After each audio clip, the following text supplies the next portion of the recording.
Have you noticed that politicians struggle to enact the things they run on? That regardless of who wins elections, they find that they cannot pass whatever legislation they like.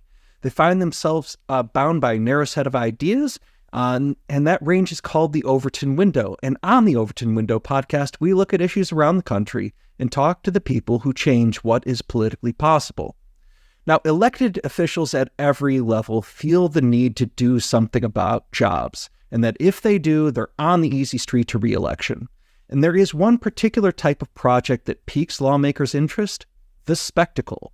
It's the convergence of something that gets a lot of attention and something that sounds at least plausibly economic. And thus, over 30 states now pay for a chunk of a film's expenses if they shoot their movie in the state. Now, this doesn't produce broader economic benefits, and it is a waste of money.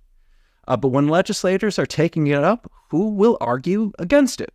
Well, I do. But I'm not alone in this either. There's a cross-ideological group of people who see through the promises made by the film industry when arguing for their favors.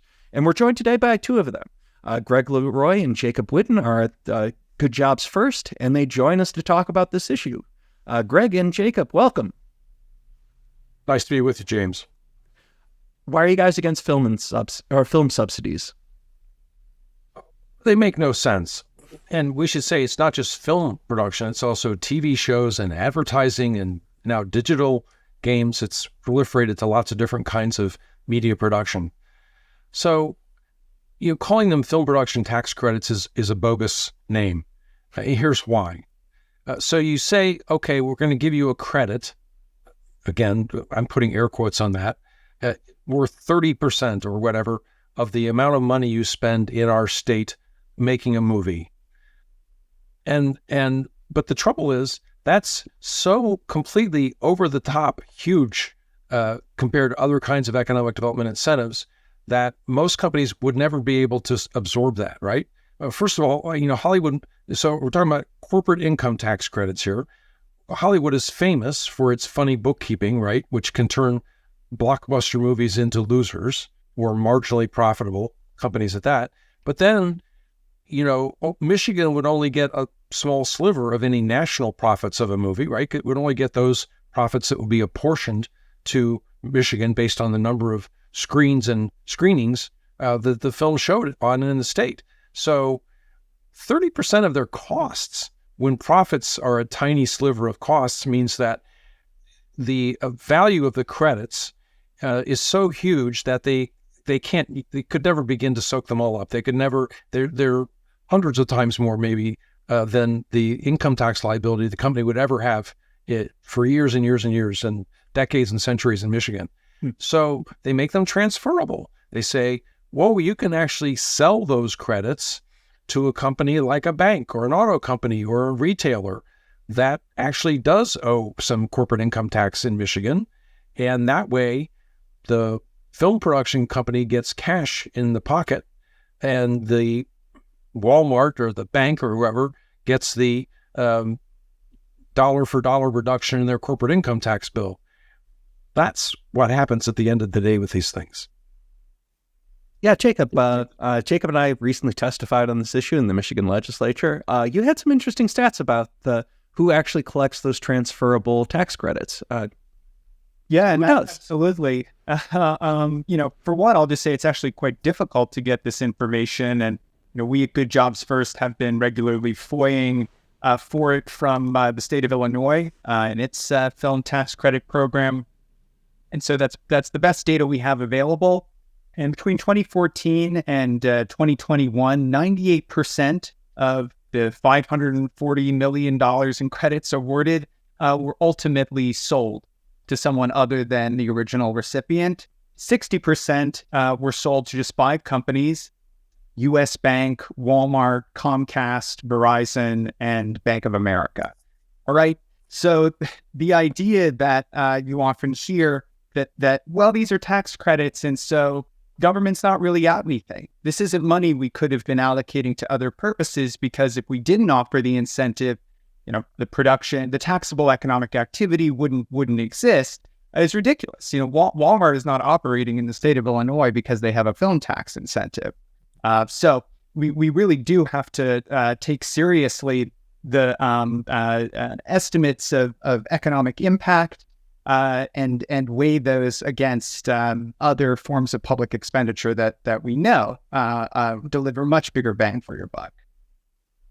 Yeah. So what both Greg and Jacob are talking about is like a lot of these tax credit programs or these film subsidies, they come in the guise of these tax credit programs that have absolutely nothing to do with what a film production crew actually owes in taxes. It's not about letting them pay less in taxes. It's about giving them taxpayer cash because they get these tax credits, and then the state policy allows them to sell it to other taxpayers in the state. So the payments, the cash that the company receives is now laundered through someone else's taxes, and that is weird. And as Jacob says, they're not your standard companies. This is not your mom and pops. This is a film produces a movie in Michigan, and all of a sudden Walmart or utility company or other people now receive a benefit from that. That's strange. Shouldn't happen, but it does happen for a reason. And one of those reasons is about the Overton window, which is, for whatever reason, either because it's convoluted or someone can make a plausible case that somehow this benefits the state taxpayers, laundering the money through other people's taxes makes it more politically feasible. Like, why is that?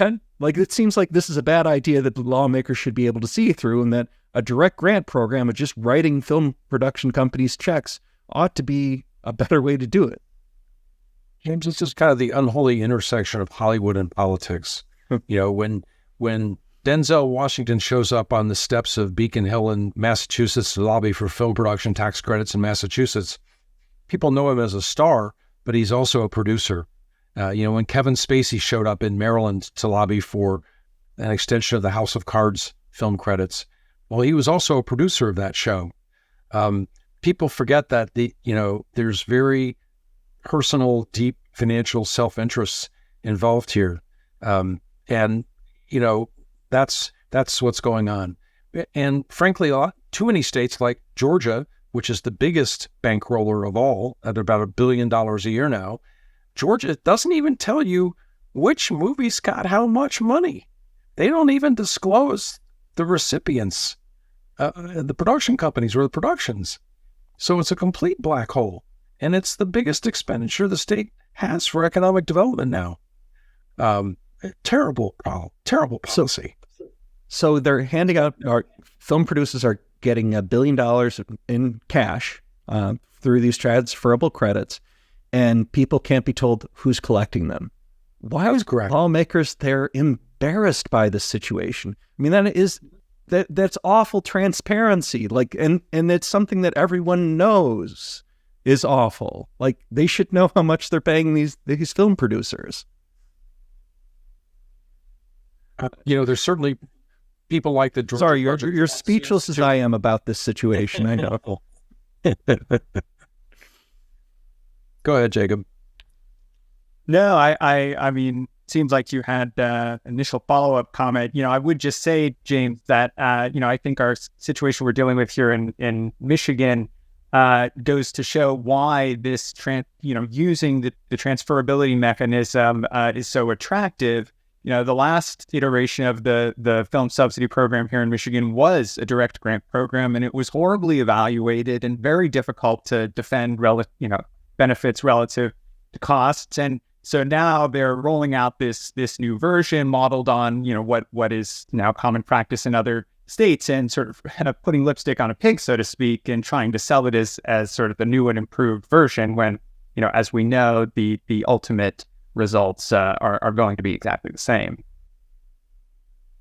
All right, so let's talk about this issue. We've got over 30 states that offer film subsidies right now.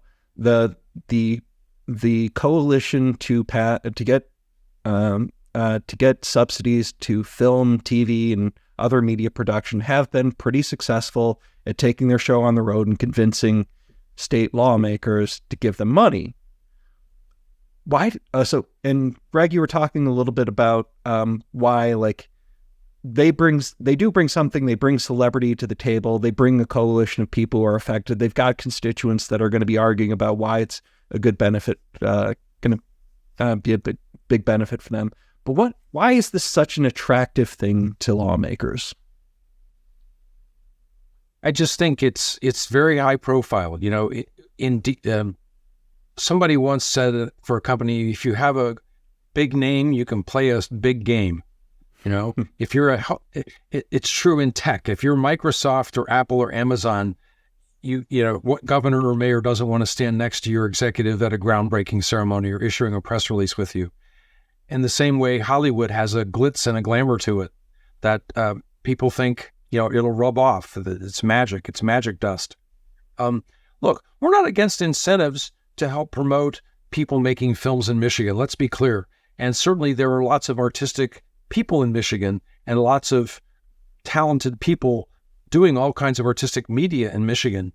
The ways to foster that have to do with like your university arts programs and your museums and your cultural venues and your natural assets and your beautiful state parks, and you can do things to make those things easy and attractive for people to incorporate in their films and use them as settings and script settings and so on. That's the long-term way to, because it's tied to tourism. Some states see their film strategies tied to tourism, right? They think if moviegoers see this beautiful state in a movie, they'll come visit us on their vacation. Well, and that's not wrong. I'm sure there's a little bit of rub off in some cases. Well, so, and tourism is an important industry in Michigan. There's no doubt about that. But there's lots and lots of other ways to promote tourism besides throwing money at people in California. And I would only add, we heard so often at this hearing, James, about this is a way to attract and retain young workers specifically. And yet again, there seems to be a lack of appreciation for the impact relative to alternative ways to pursue that objective, right? Do we really think this is the best way to attract young people to the state, or maybe improving the K-12 education system, something we know that is decisive when people are making decisions about where to live? Maybe that's the best way to actually revive population growth among young people in Michigan. Yeah, Jacob, that always bothered me too, because if there are performance goals for film subsidies, you can put those into statute. You can require them. You can evaluate how well they're accomplishing their goals of it, even if it's a matter of attracting young people. Like you can require reporting. You can see how well you're doing this. And when you're saying this is going to be a primary benefit in committee, when the bill doesn't actually require that, it just seems fake, fabricated, and that you're not taking your own argument seriously, because you can put that in statute. If the point of film subsidies is to attract young people, you can ensure that film subsidies don't go out if it's not producing the desired effect. But it's not. It's about handing out subsidy checks to preferred people, which is why the bill hands out subsidy checks to preferred people and doesn't require them to attract young people. But I guess I want to ask the converse of that last question, which is, what's it going to take to end these film subsidies? I mean, a number of states have. Why? And what? And you all have too. Yes, yeah. You all in Iowa used to have the two most lavish rates of credits in the country, approaching 50% for some productions in Iowa and in the 40% range for Michigan. Two things happened. You had a budget crunch, which some states do, and they selectively get rid of wasteful programs when they have budget crunches. It's hard lesson to learn, but you have to do it sometimes. And in your case, you also had a scandal, right? You had a couple of them, a convicted felon, who appeared on stage with then Governor Granholm, and debased the program, put it politely. And certainly that's been true in some other states as well. When you subsidize a film that grossly, you attract scoundrels. You attract zombie films. You attract scammers because you're taking all the risk out of the business. That's it. It's just baked into the structure of giving away that much easy money. You're inviting fraud. Yeah, I think that's right. I also think that this is one of the problems that the Coalition for Film Subsidies kind of, at least the way that it's structured is, we get everyone together who's going to benefit. We argue to legislators of how great this thing is. We get them a lot of attention, but once you get the program, for the most part, you go home, which means that you're not there to defend the program, so that, you know, when other people notice that the roads, you're asking to raise taxes, but you're writing out big checks to big Hollywood producers, that doesn't seem right.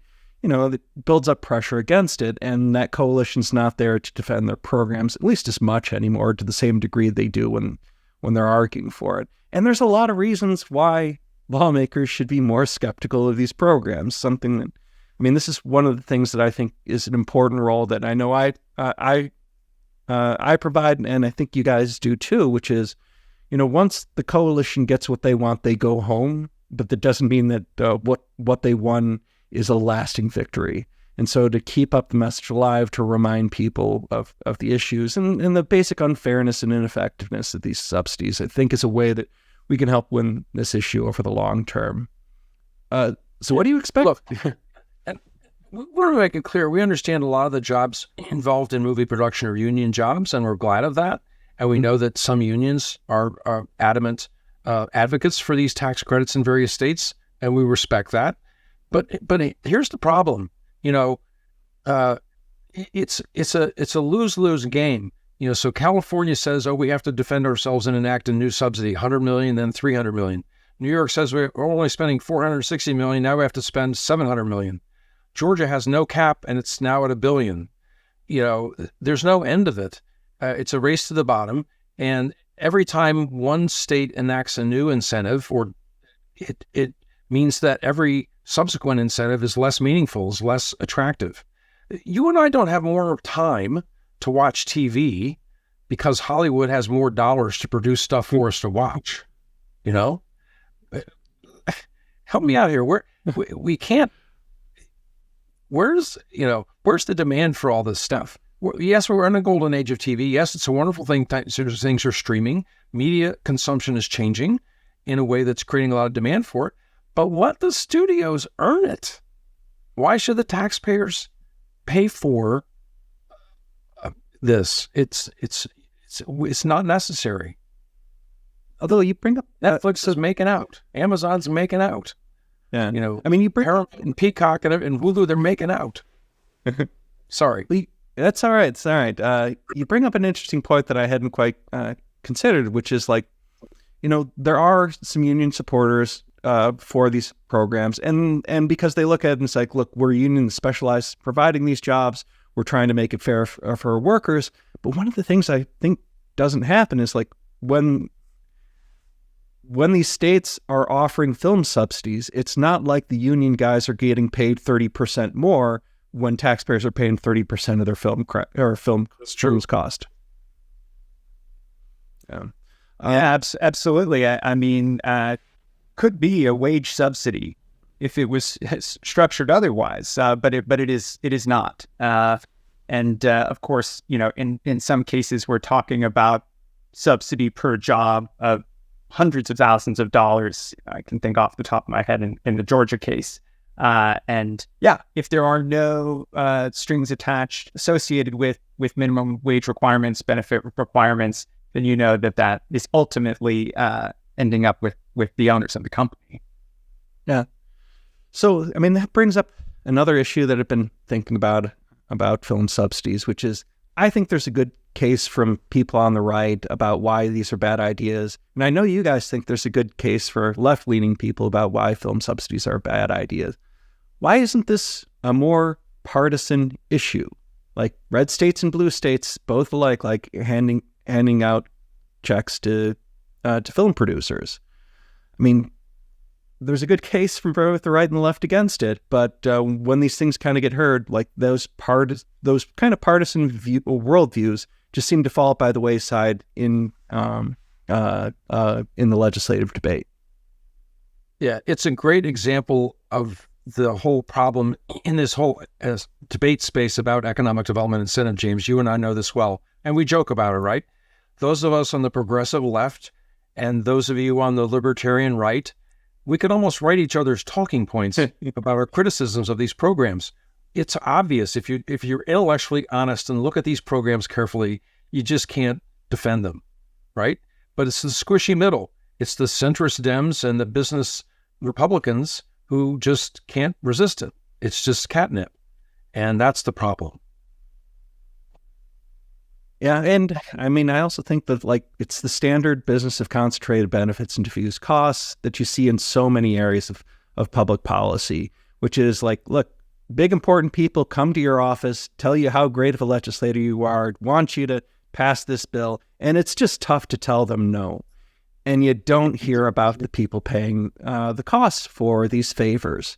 I mean, I try and help that out. I try and note that there are some major problems once you look at the concepts of these things, but it's a tough fight sometimes just because you hear from so many people. I mean, Jacob, you were at our hearing. You saw exactly how many people were arguing about how great it was that you write film producers big checks. Yeah, I mean, I noted, of course, that the legislation's co-sponsors are both members of this committee, including the chair of the committee. We were treated to a 15-minute introductory remarks from lobbyists from the Michigan Film Industry Association, and then a parade of potential beneficiaries and support, including, a young film student who's talking about how much she's, regretting having to leave the state in search of work in her academic field. So we've heard in the past that there's resistance sometimes to providing disclosure because the public isn't analytical enough to really know how to interpret information. But from what I observed at the hearing, it seemed like it was in fact lawmakers who were most susceptible to anecdotal influence. And that we should, really be trying to stress the importance of taking seriously the evidence we have when evaluating good and bad policy. Yeah, I think that's so. I guess how, let's say you're a legislator, that you're curious. One of these guys comes into your office. Like, what do you think? What do you think a legislator should do when they're approached to ask for favors for some industry? Yeah, another question I would ask, so what happens when the lights go out, right? We know that, productions are transient, right? They last for several weeks or a few months, and then they go away, right? They take the film and they go back to California or New York, wherever, and do the editing and sound mixing and post-production work. So if you, and obviously, so you have to pay more credits to have another production come spend time, buying hotel lights, buying catering food, using services in the state to generate ripple effects, and employing grips and carpenters and stagehands and makeup artists and all that stuff in your state, making the movies. But the truth is, only a handful of states attract so much production that it behooves the studios to start making sort of bricks and mortar investments, right? To start making sound stages and studios where they expect to keep doing it. And that means that a state has to invest a lot of money over a long period of time to convince Hollywood that there's going to be enough payoffs, cash payouts to keep coming back to make those kind of investments. So it's just incredibly expensive bribery situation. In economics, this is called rent seeking. That is, we say in economic development incentives that incentives almost never determine where companies actually expand or relocate. And that's true for most industries because state and local taxes are such a microscopic cost variable for companies in their calculations, in their cost-benefit calculations, comparing one place to another. But when you pay companies cash that is just it's not a 30% discount of their taxes. expenses or more. It's 100 times their taxes. You can distort corporate behavior. You can cause so-called rent seeking, and that should never happen, especially for a discretionary activity, right? This is entertainment. It's not like you were solving the polio, crisis here. We're not, fixing, measles. We're not, eradicating illiteracy here. We're not meeting some massive public crisis. We're making TV shows and films. It's a discretionary activity. Come on. So I want to talk a little bit about the Overton window on this issue, and the way that I look at it is that there is this continuum of feasibility for selective favors to businesses, and on the most feasible side of things, the easiest thing to get are selective job training grants. As in, it's an intersection of community colleges and higher education, and a plausible theory that if you just help people get some better training, they can improve their incomes in addition to helping businesses find qualified workers.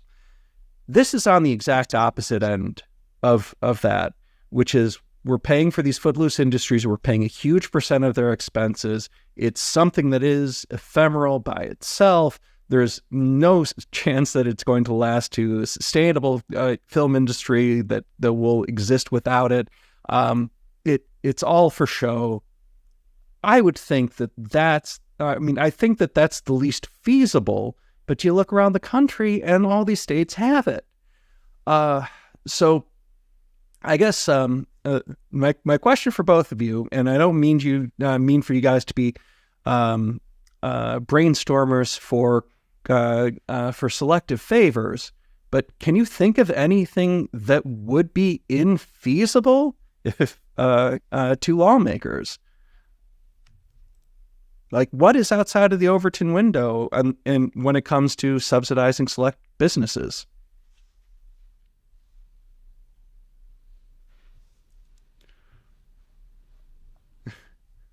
I know it's a tough one.